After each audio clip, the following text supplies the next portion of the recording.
Boa tarde, meu nome é Anaí, eu sou R1 de Medicina Intensiva do AOC e hoje a gente vai conversar sobre saturação venosa central e a saturação venosa mista. Quais que são os objetivos da nossa aula? O primeiro é entender o conceito fisiológico de saturação venosa. Por que ela reflete o equilíbrio entre oferta e demanda de oxigênio e quais são os quatro determinantes desse equilíbrio? O segundo objetivo é diferenciar os parâmetros, diferenciar a saturação venosa central da saturação venosa mista, ou seja, onde cada uma é coletada e por que a gente não deve considerar elas como equivalentes em pacientes críticos. O terceiro objetivo é saber interpretar os valores. A gente deve se preocupar tanto com valores muito altos quanto com valores muito baixos, porque os dois eles podem indicar uma hipoperfusão e gravidade. O quarto objetivo seria o cálculo do débito cardíaco pela equação de Fick, monitorização cardíaca, choque cardiogênico, sepse e pós-operatório de cirurgia cardíaca, que são as 5 aplicações práticas da saturação venosa. O quinto objetivo seria associar a saturação venosa com os outros marcadores de perfusão, que seria o gap de CO2, o lactato e a variação da saturação venosa central. E o que as diretrizes atuais elas falam para a gente sobre, e o que elas recomendam na prática moderna da terapia intensiva em relação à saturação venosa.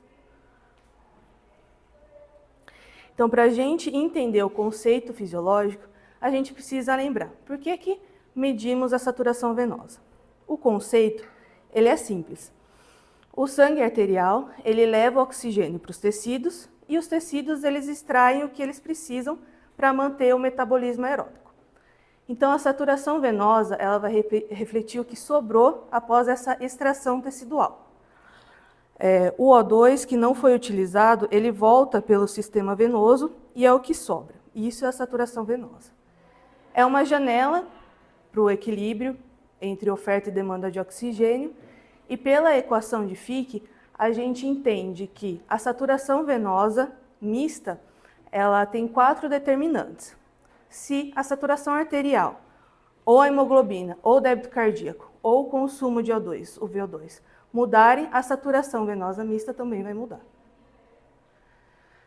Qual que é a principal diferença entre saturação venosa mista e a saturação venosa central? É onde a gente coleta. Por quê? Na junção cavo-atrial, que é por meio do catéter venoso central, a gente coleta o sangue para avaliar a saturação venosa central. Esse sangue ele vai refletir o sangue venoso da metade superior do corpo, principalmente do cérebro e dos membros superiores. E a saturação venosa mista, ela é obtida na artéria pulmonar por meio do catéter de Swan-Ganz. Ela é considerada uma mistura verdadeira de todo o retorno venoso e, por isso, ela é o marcador mais fidedigno da saturação venosa e do equilíbrio entre oferta e consumo de oxigênio. Uma pergunta que a gente sempre se faz na UTI é: a gente consegue trocar uma pela outra? Elas são intercambiáveis? Depende. A resposta é depende do cenário. Em pacientes estáveis, elas até possuem uma correlação razoável. A gente pode intercambiar uma pela outra, sabendo que a saturação venosa central ela vai superestimar a saturação venosa mista em cerca de 3 a 5%. Mas, em pacientes críticos e instáveis, isso não deve ser feito. Por quê? Porque os pacientes críticos, que a gente está falando, são os pacientes em choque. E essa correlação, ela acaba se desintegrando. E por que essa correlação ela acaba se desintegrando no choque? Porque no choque existe uma redistribuição do fluxo sanguíneo para os órgãos vitais. Cérebro, coração, e acaba tendo uma hipoperfusão esplâncnica. Ou seja, o intestino, rim, fígado, eles acabam sendo hipoperfundidos e o sangue que retorna pela veia cava inferior acaba sendo mais dessaturado. Além disso, a gente tem que lembrar que o sangue obtido na artéria pulmonar, ele vai ter o sangue do seio coronário. E o miocárdio do organismo é um dos que mais extraem oxigênio. Então, a saturação venosa central, ela acaba não enxergando a hipoperfusão abdominal e também não tem o sangue do seio coronário. E o resultado disso é que a saturação venosa central pode estar normal, enquanto que a saturação venosa verdadeira, que é a mista, ela está baixa. Para interpretar os valores, de uma forma geral, a gente tem que lembrar que valores de tanto de saturação venosa central quanto de saturação venosa mista, abaixo de 65%, 70%, é um alerta porque pode refletir uma oferta inadequada a um consumo aumentado de oxigênio. E valores supranormais, que são acima de 77%, podem indicar um shunt microcirculatório ou uma disfunção mitocondrial. Os tipos de choque. No choque hipovolêmico, cardiogênico e obstrutivo, é o mesmo mecanismo de ação. A gente vai ter uma diminuição do débito cardíaco, um aumento da extração de oxigênio e uma queda da saturação venosa. Já no choque distributivo, no choque séptico, a gente pode até ter uma saturação venosa normal ou um pouco aumentada, mas isso pode estar associado a um shunt microcirculatório, que é quando o sangue passa, como se o sangue passasse muito rápido, e o tecido ele não conseguisse extrair o oxigênio adequadamente. A gente agora vai para as 5 aplicações clínicas da saturação venosa. A primeira aplicação seria na equação de Fick para avaliar o débito cardíaco. Relembrando alguns conceitos, DO2 e VO2. O que a gente acabou de falar até agora? Que a saturação venosa ela vai refletir o equilíbrio entre oferta e consumo. O DO2, sabemos já, relembrando, que é o débito cardíaco vezes o conteúdo arterial de O2. E o VO2 seria o débito cardíaco e esse gap do conteúdo arterial de O2 menos o conteúdo venoso de O2. Portanto, o débito cardíaco acaba sendo VO2 dividido por CaO2 menos CVO2. Destrinchando isso e sabendo que o conteúdo arterial de O2 tem uma equação semelhante ao conteúdo venoso de O2, mudando somente a saturação, que no conteúdo arterial vai ser a saturação arterial, e no conteúdo venoso vai ser a saturação venosa, a gente tem que o débito cardíaco é igual ao VO2 dividido por 13,4 vezes a hemoglobina, vezes a saturação de O2 menos a saturação venosa de O2.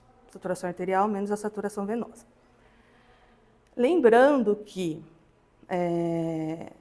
na equação de CaO2, do conteúdo arterial de O2 e conteúdo venoso de O2, a gente tem uma constante no valor de 1,34. O que seria essa constante? Essa constante, ela avalia o que uma hemácia que está 100% saturada em gramas consegue transportar de conteúdo em ml de oxigênio. Então, no caso do débito cardíaco, como ele é avaliado em litros por minuto, a gente tem que essa constante ela é multiplicada por 10. Por isso que fica 13,4 na equação do débito cardíaco. E a mensagem que fica é que a gente vai usar a saturação venosa central na equação de Fick com cautela em pacientes instáveis. A segunda aplicação clínica seria avaliar se realmente tem uma adequação da oferta de O2 através da diferença artério-venosa de O2. Essa diferença, se ela tiver maior que 30%, ela vai refletir uma oferta inadequada, dizendo que os tecidos, como se fosse os tecidos extraindo mais do que eles deveriam. E uma terceira aplicação seria na ressuscitação na sepse. Antigamente a gente utilizava uma saturação venosa central-alvo maior ou igual a 70%. Só que isso mudou. As práticas mudaram e o protocolo também. Mas, apesar deles terem abandonado os alvos fixos de PVC e da saturação venosa central, a gente não tirou o mérito ainda da saturação venosa central, já que a persistência dela, menor que 70%, ela é um indicador de mortalidade maior. Agora, na cirurgia cardíaca, ela tem um papel mais bem estabelecido. Uma saturação venosa mista, menor que 60%, sustentada nas primeiras horas de UTI pós-operatórias, ela é um marcador robusto de risco. E uma saturação venosa central supranormal, maior ou igual a 77%, também vai ser um sinal de alerta, como a gente já viu. A quinta aplicação clínica seria no choque cardiogênico. Uma saturação venosa central maior que 60% nas primeiras 24 horas após o início da dobutamina fala a favor de melhores desfechos. E isso não associa somente ao aumento do débito cardíaco, mas também se associa à redução da congestão venosa. Então, o que quer dizer? Que a saturação venosa central de oxigênio, ela pode guiar tanto o uso de inotrópicos quanto o uso de diuréticos. Além disso, no choque cardiogênico, a gente viu que os estudos mostraram que a saturação venosa mista, menor que 60%, traz um benefício com o uso de ECMO imediato. Agora a gente chega num ponto que não vamos avaliar a saturação venosa isolada. Aqui a gente vai avaliar a responsividade a fluidos. A variação da saturação venosa central após um desafio volêmico, ela pode rastrear uma mudança no débito cardíaco. E por que a variação da saturação venosa central ela tem a sua vantagem?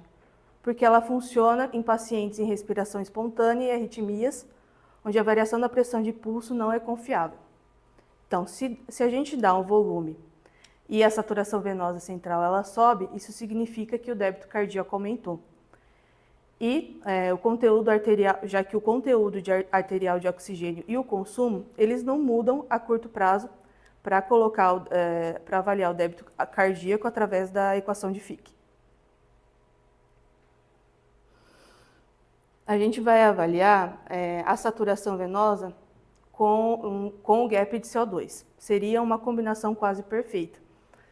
Porque a gente vê que a diferença, o gap de CO2 normal, em condições normais, ele é menor que 6. Quando esse gap está elevado, ele diz que o fluxo sanguíneo está inadequado para a remoção do CO2 produzido pelos tecidos, mesmo se tiver uma saturação venosa central normal. Então, a gente integra os dois conceitos. Saturação venosa central com o gap de CO2.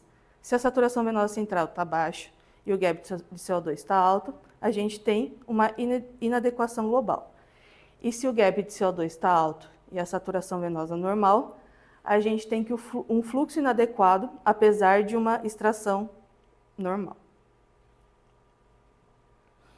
A gente também nunca vai avaliar a saturação venosa central de uma maneira isolada, ou com gap de CO2, ou com lactato, ou a própria variação da saturação venosa de O2 depois de uma prova volêmica. Quando a gente avalia a saturação venosa central com lactato, a gente pode ter uma conduta melhor em relação a isso.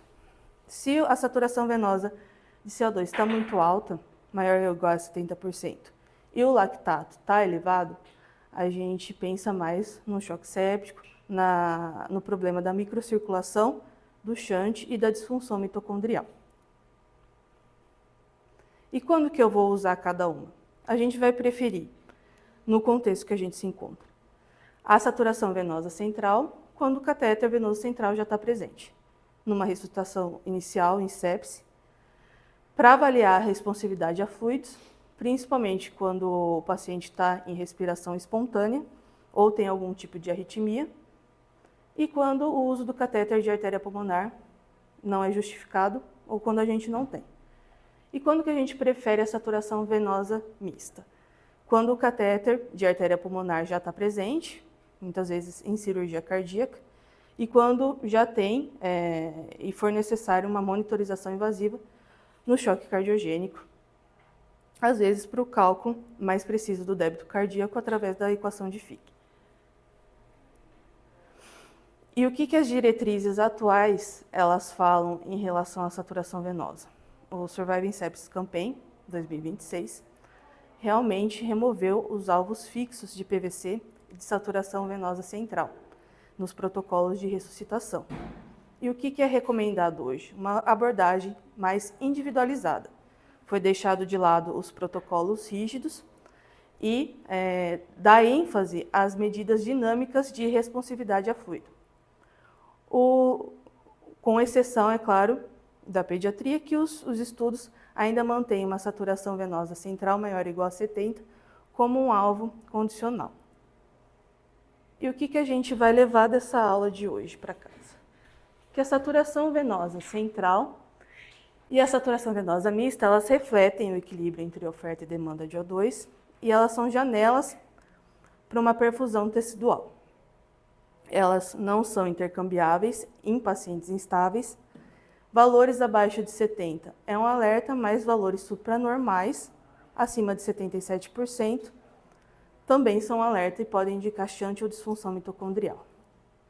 Sempre interpretar os valores da saturação venosa com lactato e gap de CO2 e a clínica. E o caminho atual seria uma abordagem mais individualizada, mais dinâmica e mais multimodal, nunca avaliando um parâmetro sozinho. E é isso. Obrigada.